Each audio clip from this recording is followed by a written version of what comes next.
들어도 좀 더 세게 오시니까 몸이 건강해야지 감기도 금방금방 나가는데, 지난 주일에 우리가 그 왜 출판사 규장, 기독교 출판사죠, 규장 대표가 왜 심정지가 와가지고 두 천사가 자기를 데리러 왔는데 물어봤다 그랬죠.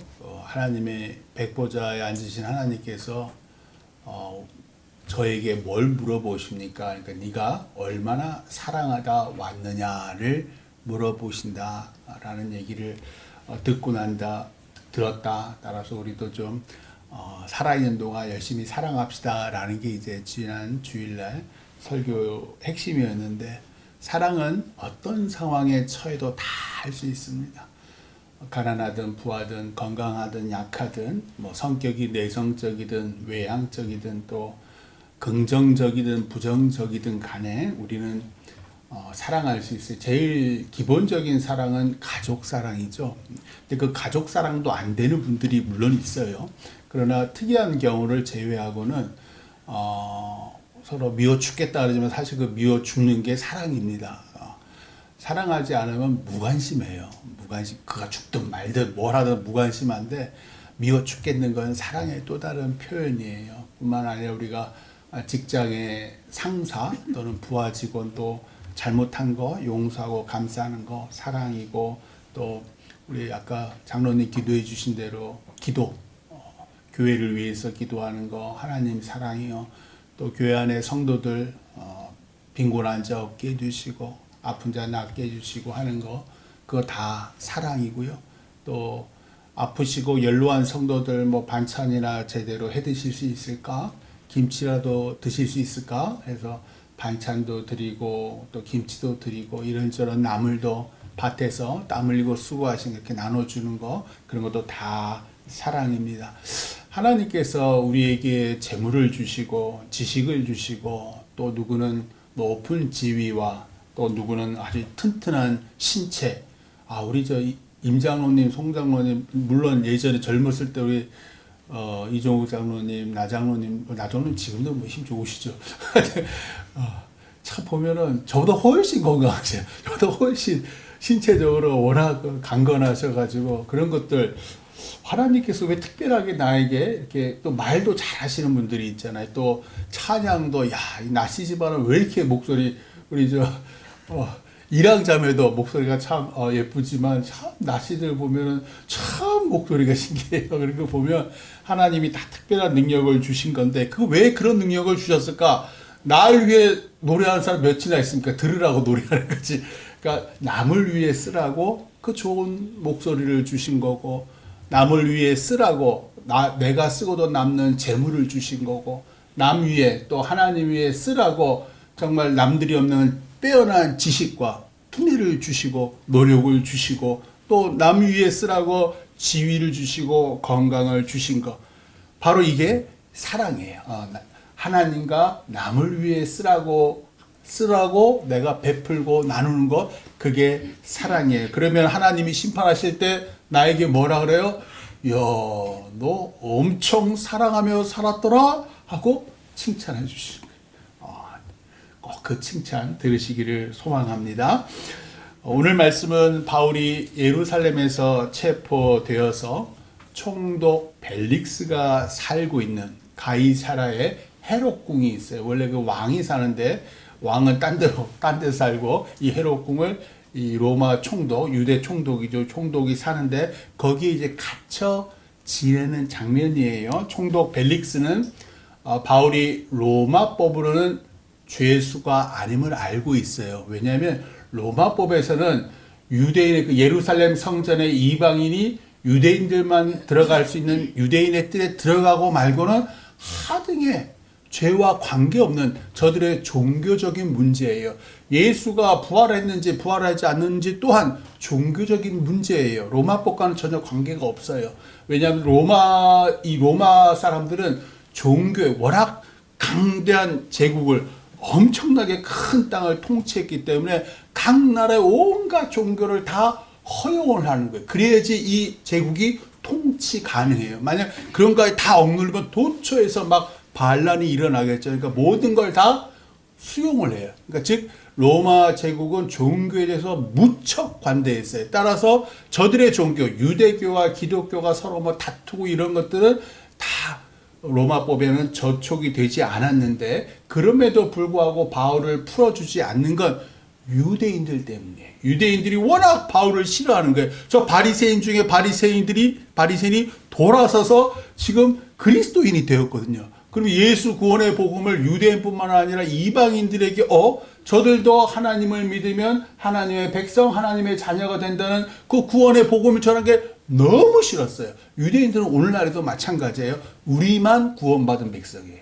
그래서 예수상 막 때려 부시고 그렇게 하는 이유가 우리만 구원받았다는 거예요. 그게 지금도 이렇게 레바논에 여전히 미국이랑 이란이랑 평화협정 하는데도 또 그냥 왜냐면 내가 옳아요. 나만 옳아요. 이게 늘 유대인의 잘못된 선민의식이 그때나 지금이나 여전히 관통하고 있어요. 그래서 이 유대인들이 바울이 너무 싫으니까 바울을 풀어줬다면 죽이려고 하고, 뿐만 아니라 큰 소동을 일으켜서 야, 로마 황제가 너 유대 땅을 제대로 통치한 거야? 너 일로 와. 소환할 수 있잖아요. 그게 두려워서 바울이 죄가 없지만 바울을 여전히 가이사라 헤롯궁에 가두어 둔 거예요. 오늘 말씀 24절에서 26절 한번 보세요. 오늘 말씀 사도행전 24장 24절로 26절까지의 말씀 같이 읽어요. 시작. 수일 후에 벨릭스가 그 안에 유대 여자 드루실라와 함께 와서 바울을 불러 그리스도 예수 믿는 도를 듣거늘 바울이 의와 절제와 장차 오는 심판을 강론하니 벨릭스가 두려워하여 대답하되 지금은 가라. 내가 틈이 있으면 너를 부르리라 하고, 동시에 또 바울에게서 돈을 받을까 바라는 고로 더 자주 불러 같이 이야기하더라. 아멘. 총독 벨릭스라는 사람이 어떤 사람인지 이제 신학자들이, 역사가들도 같이 찾아봤더니 원래는 그리스, 왜 아테네 그쪽 있잖아요. 그리스의 노예였어요. 그 형도 당연히 노예였는데 이 형의 이름은 팔라스예요. 이 팔라스가 로마의 황족, 그러니까 황제의 족속의 클라우디스의 어머니의 노예가 된 거예요. 근데 여러분 잘 아는 칼리큘라 황제가 암살돼요. 당시 로마 황제 칼리큘라가 암살되고 클라우디스가 황족이잖아요. 그래서 황제가 되면서 어머니의 이 노예였던 친형 팔라스가 졸지에 로마 황제의 신하가 되어버린 거예요. 그러니까 이 로마 황제의 신하인 이 형 팔라스가 간청을 하는 거예요. 제 동생 벨릭스라는 놈이 있는데 아주 괜찮은 놈이에요. 저 유대 땅에 총도 좀 보내주세요 라고 간청을 해서 졸지에 유대 총독이 돼버린 거예요.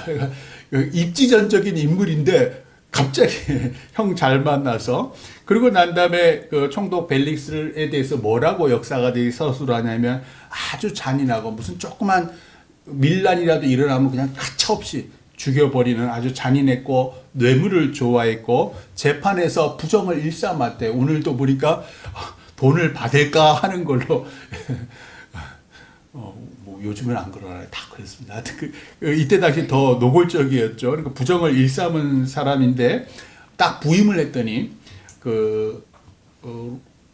헤롯 아그리빠 1세, 그러니까 헤롯 대왕, 예수님을 어릴 때 죽이려고 했던 그 사람이 헤롯 1세고 헤롯 2세가 헤롯 아그리빠예요. 헤롯 아그리빠 1세의 막내딸. 그 막내딸이 누구냐? 드루실라예요. 오늘 말씀에 드루실라 공주죠. 공주가 너무 이쁜데 결혼을 했어요, 이미.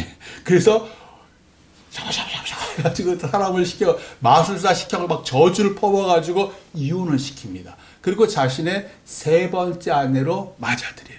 이게 이제 그 뒷배경으로 있는 거예요. 그래서 오늘 말씀에 의하면은 총독 벨릭스가 이 아내 유대 여자 드루실라와 함께 바울을 불러서 그리스도 예수를 믿는 도를 들었다 그래요. 예수 믿는 도가 뭐예요? 기독교죠. 기독교는 그 핵심은 내 죄 대신 지시고 십자가에 못 박히신 예수님이 나의 구주요 하나님이요 그를 믿고 따르는 것, 이것이 예수교 기독교의 핵심이에요. 이 믿음이 어디서부터 제일 시작하냐면 내가 죄인임을 아는 것으로부터 시작해요. 내가 죄인임을 알아야지 나를 죄에서 빼내줄 구주 하나님을 간청하게 되는 거예요. 또한 내가 내 스스로의 힘으로 내가 내 죄에서 벗어날 수 있다면 우리는 구주 하나님이 필요가 없어요. 근데 우리는 알아요. 내 힘으로 내 능력으로는 도저히 이 죄악에서 벗어날 수 없기 때문에 내 죄 대신 지시고 죽으신 저 예수 그리스도 덕분에 내가 하나님의 자녀, 하나님의 백성이 되었다. 이게 우리 기독교의 핵심 교리예요. 그래서 이것을 이제 그 바울이 총독 벨릭스와 그 안에 드루실라에게 얘기했는데 어떻게 하면 이 예수 구원의 복음을 제대로 전할 수 있을까 생각해낸 게 이 두 사람이 뭐 일종의 불륜, 일종의 자기의 탐욕, 욕심으로 서로 부부가 된 관계잖아요. 그래서 어떻게 접근을 하냐면 의와 절제와 장차올 심판에 대해 먼저 말하는 거로 해요. 의의 반대는 뭐예요? 죄죠. 그다음에 절제의 반대는 뭐예요? 탐욕, 욕심이에요. 그리고 심판은 왜 와요? 심판이 뭐예요? 벌 주고 상 주는 거예요. 요 얘기를 해요. 왜? 너의 그 죄악된, 너희 둘 부부의 죄악된 삶의 끝에는 심판이 있다.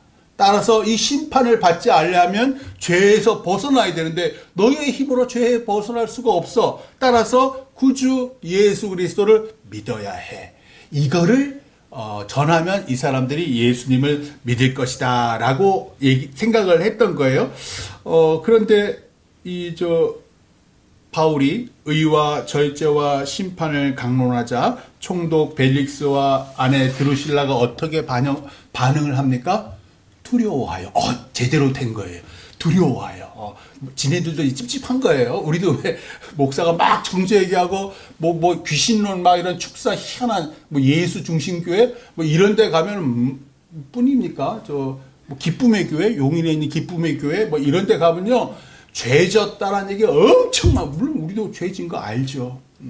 근데 두렵게 만들어요. 계속 두렵게 만들어서 계속 그 교주나 목사를 계속 끊임없이 바라보게 하죠. 그러면 그 다음 내가 두려워하면 그 다음 단계는 나를 두려움에서 이기게 할, 벗어나게 할 구주를 찾아야 하는데 이 총독 벨릭스가 뭐라 그러냐 바울에게 지금은 가라. 내가 틈이 있으면 너를 부르리라. 이 무슨 말이에요? 두려움을 회피합니다. 문제가 있는데 그 문제를 회피합니다. 우리도 왜 부부간에 갈등이 있으면 남편이나 아내나 나중에 얘기하고 그 자리를 떠나버리는 사람들이 있잖아요.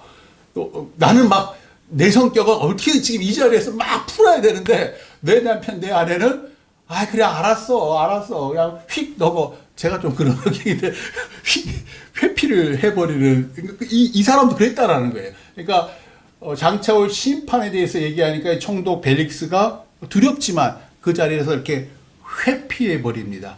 그러면서 26절에 보니까 또 벨릭스의 탐욕, 그러니까 두려움과 이 심판은 회피를 하면서 뭐는 받고 싶으냐면 동시에 또 바울에게서 돈을 받을까 바라는 거로 더 자주 불러 같이 이야기하더라.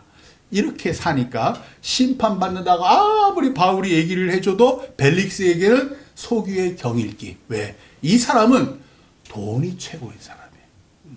이 뇌물 왜 이렇게 유대 총독 자리까지 올랐는데 왜 이렇게 돈은요 있으면 있을수록 좋습니다.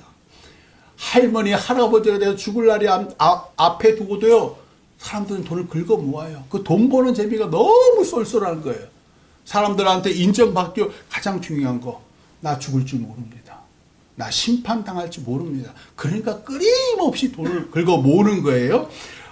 그래서 이제 이 벨릭스도 두려움에도 불구하고 돈은 받고 싶어. 그래가지고 계속 바울과 같이 얘기를 하는 거예요. 벨릭스는 사실 바울의 말을 듣기가 싫었어요. 그럼에도 불구하고 돈을 받을까 바라는 거로 계속 바울을 불러들이는데, 한번 생각을 해요. 바울이 계속 예수 구원의 복음을 전할 때마다 벨릭스는 속으로 무슨 생각을 하겠어? 이 바보야. 너 나에게 돈만 주면 너 풀려나갈 수 있어, 이 바보야. 왜 이렇게 내 마음을 몰라? 차마 입술로는 말을 못하지만 이 마음이 계속 내가 왜 너를 계속 불러서 같이 대화를 나누겠니? 그럼 너는 나에게 돈을 줘야지. 내 속 너도 알았을 거 아니야. 바울이 똑똑합니까? 안 똑똑합니까? 똑똑한 사람이에요.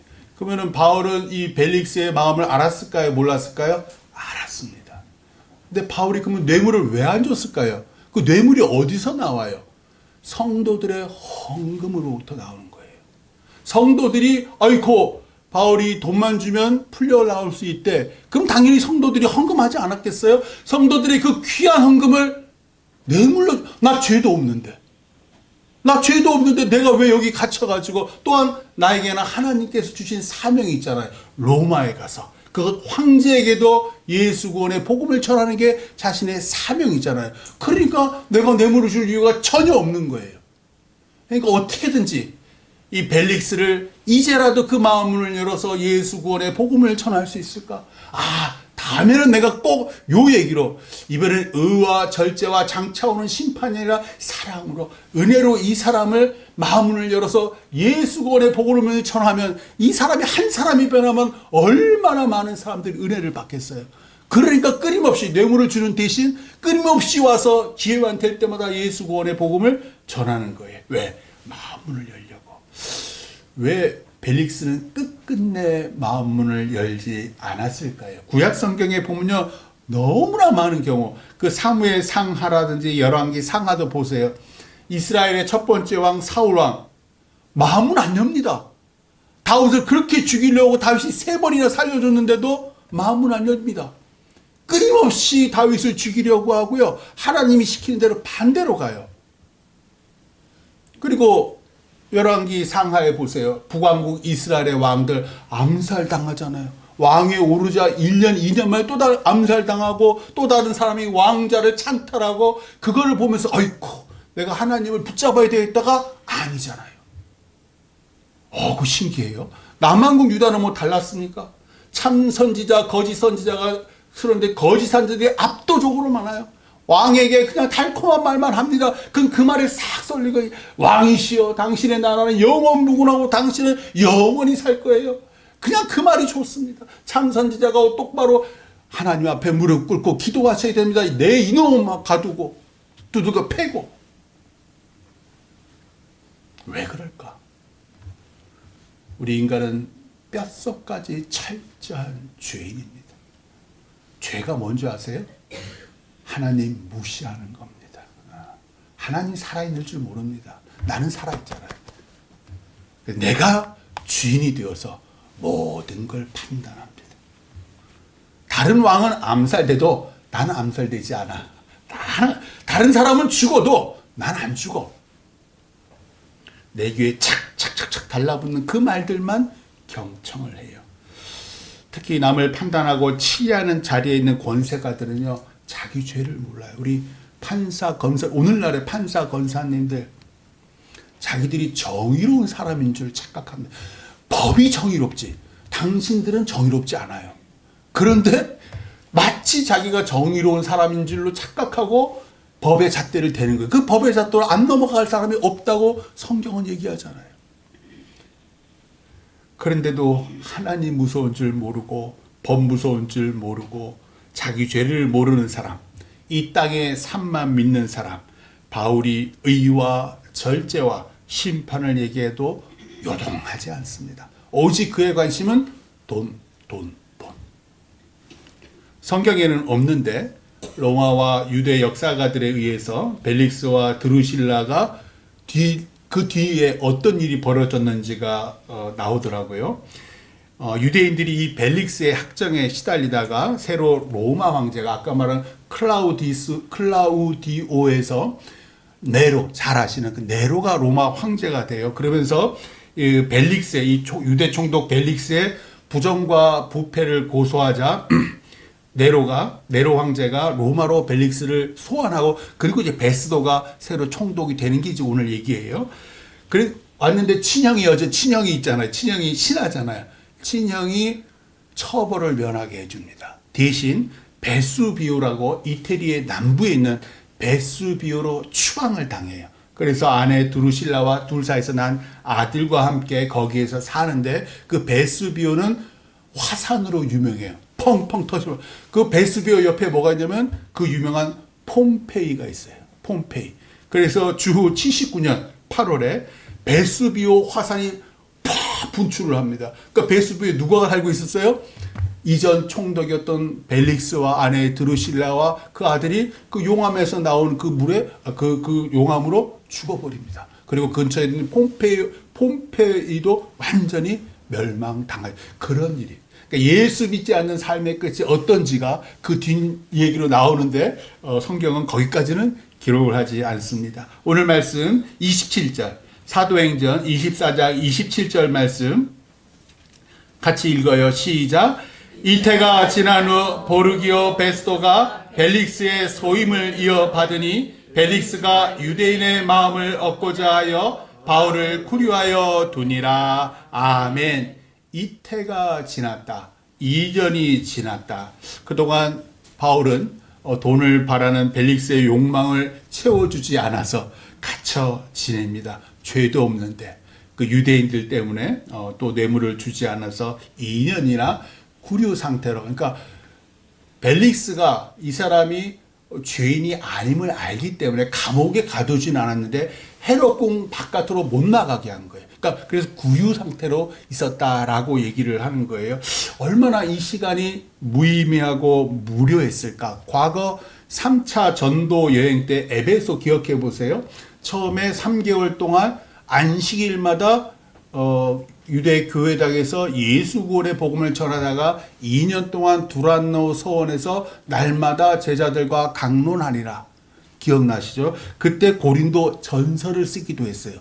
그 3년의 기간 동안 또 2차 전도여행 때 고린도에서 1년 6개월을 머물면서 예수 구원의 복음을 전하고 고린도교 회당의 회당장 그리스도도 예수 그리스도를 믿고 회당 옆에 있는 디도 유스도의 집이 고린도 교회가 되었다.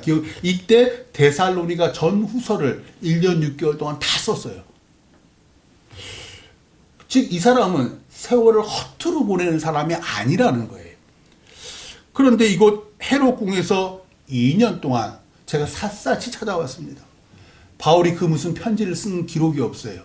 바울이 단 한 사람이라도 전도했다는 기록도 없어요. 뭐 할 수가 없었던 거죠. 다 로마 군인들로 다 갖다줘서 감사한 거는 그나마 이 2년을 버틸 수 있었던 것은 아마 바울이 다메섹 도상에서 왜 예수님 만나고 고향에서 10년 동안 칩거했잖아요. 아마 그 경험으로 아마 이 2년 동안에도 로마에서 내가 어찌 할지를 아마 계획하고 기도하지 않았을까 싶어요. 그 세월 바울에게도 하나님에게도 무가치한 세월이지 않았을까. 2년이란 세월. 우리도 왜 답답한 세월을 경험했었잖아요. 우리 성도들 중 누구는 지금도 내가 직장 다니는 이유를 모르겠고 내가 지금 살아가는 이유를 모르겠고 이런 사람들이 분명히 우리 가운데도 있을 거예요. 소년 다윗이 왜 그 블레셋의 거인 골리앗을 쓰러뜨리고 한때 잘 나갔지만 사울 왕이 죽이려고 하잖아요. 그래서 도망을 가서 블레셋 이방 땅으로 갔는데 그 세월이 10년이었습니다. 그 기간 블레셋 왕 앞에서 오줌을 싸고 침 질질질 흘리면서 어떻게든지 살려고. 그리고 먹을 양식이 없어서 제사장만 먹을 수 있는 하나님께 드린 그 진설병을 먹잖아요. 그 노비라는 곳, 제사장들이 사는 그 노비라는 곳에 갔어요. 그리고 뿐만 아니라 그 노베 제사장이 아히멜렉이 심지어 그 골리앗의 칼도 줍니다. 당신을 그래도 위협 아래서 버틸 수 있게끔한. 그런데 그랬다는 이유로 그러니까 다윗에게 먹을 그 진설병을 주고 골리앗의 칼을 줬다는 이유로 사울 왕이 노베 제사장 85명을 다 돌이켜 죽입니다. 딱 한 사람 아비아달만 몰래 도망와서 그거를 다윗에게 알려요. 그때 다윗의 마음이 어땠을까? 나 때문에 나 때문에 제사장 85명이 죽었잖아요. 나한테 진설병, 그 먹을 거 음식 줬다고 85명이 도륙을 당한 거예요. 아, 내가 차라리 죽는 게 낫지 않을까? 자책하고 후회했을 겁니다. 블레셋 땅 왜 시글락에서 부하들 400명과 함께 그 아내와 가족과 함께 잠시 살면서 행복했는데 그 남자들 없는 틈에 왜 아말렉 부족이 쳐들어와서 가족 처자식을 다 사로잡아 갔잖아요. 마을은 다 불태우고. 성경은 다윗과 부하들이 울 기력이 없을 때까지 목 놓아 울었다. 그리고 난 다음에 부하들이 이 모든 게 다윗 때문이야 돌로 쳐 죽이려고 하잖아요. 그때 다윗의 마음은 어땠을까? 창세기 인물 요셉도 형들에게 버림받고 노예로 팔려서 애굽의 감옥에서 주인 보디발의 아내를 강간하려 했다는 억울한 누명을 쓰고 오랜 세월 죄수로 지냅니다. 인생에서 가장 소중한 청년의 때예요. 추정하기를 아마 17살 때 노예로 팔려서 30살 때 애굽의 총리가 됐으니까 13년 기간 동안 노예로, 가정총무로, 죄수로 그 청년의 기간을 13년을 보내는 거예요. 성경에는 그 13년 하나를 기록하지는 않아요. 그러나 하나님이 요셉과 함께 하심에 라고 얘기를 했지만 사실은 훨씬 더 많은 시간 동안 하나님 없이 죄수로, 노예로, 억울한 죄목으로 감옥에 있는 거잖아요. 자신이 그 꿈을 해석해서 풀려나겠던 그 빵 맡은 거는 술 맡은 거는 다 자기 잊어버리고 얼마나 그 세월 동안 때로 참 낙심하고 좌절했을까. 여러분은 그런 시간, 그런 세월 없으셨습니까? 질병 때문에 허송세월한 시간, 또 허황된 꿈을 쫓아서 낭비한 그 젊은 날의 시간, 사람 잘못 만나서 아픈 기억만 남은 시간들, 또 그런 시간만 그런 시간으로 이런저런 허비한 시간들이 있었을 거예요. 그런데 곰곰이 한번 생각해 보세요. 만약 그런 시간이 없었다면 내가 하나님을 만날 수 있었을까? 내가 하나님께 간절히 기도했을까? 그런 시간을 통해서 내가 낮아집니다. 한껏 스스로 잘난 줄 알았던 내가 그제서야 겸손해집니다.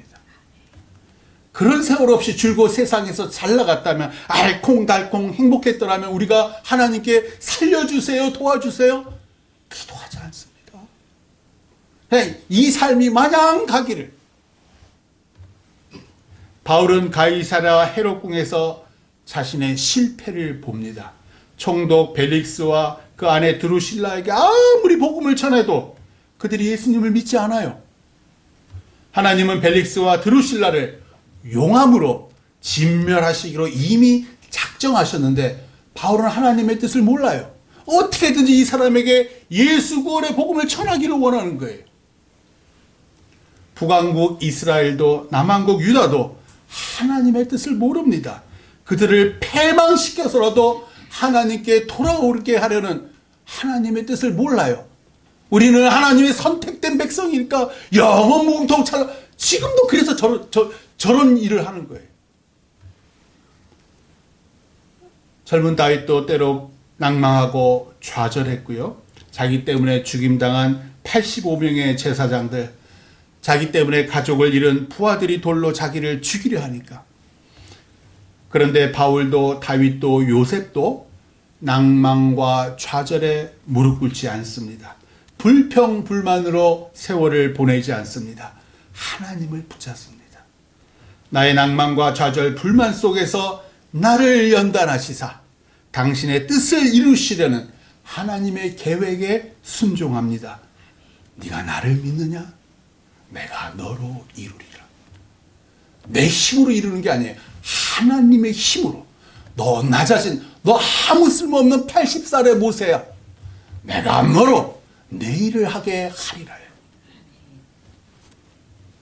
그런 고난의 세월, 낭만과 좌절의 시간을 거치면서 청년 다윗은 남들의 마음을 이해하는 겸손한 왕의 자질을 익혀가요.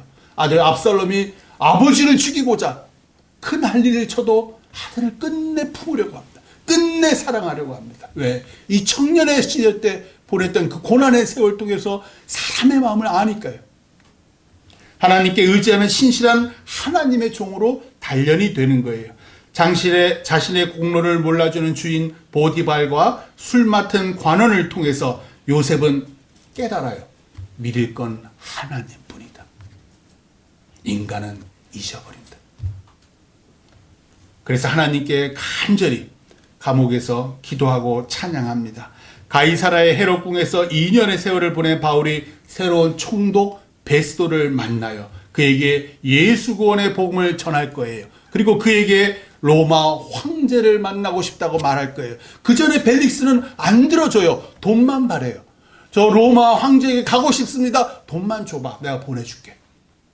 그래서 새로운 총독 베스도가 왔을 때 저 로마 황제에게 가서 상소하고 싶습니다. 왜? 하나님의 뜻이 로마에 있기 때문에.